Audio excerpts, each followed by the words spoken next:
வாழ்க வளமுடன். இன்றைக்கி மார்னிங் பிரேக்ஃபாஸ்ட் ஒரு சாலட், மாதுளம்பழம், கார்ன், ஊற வச்சு முளைக்கட்டின பச்சை பயிறு, பெப்பர் சால்ட் போட்டு வச்சுருக்கேன். அதில் கொஞ்சம் லெமன் ஆட் பண்ணிக்கலாம்.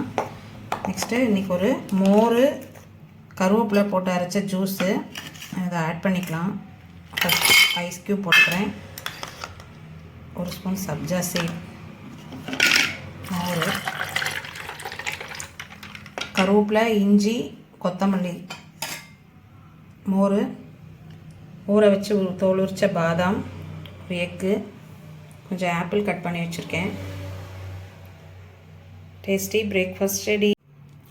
இதில் லெமன் கொஞ்சம் போட்டுக்கலாம். மோரில் கருவேப்பிலை, இஞ்சி, மோர் போட்டு பெப்பர் சால்ட் போட்டு வச்சுருக்கேன்.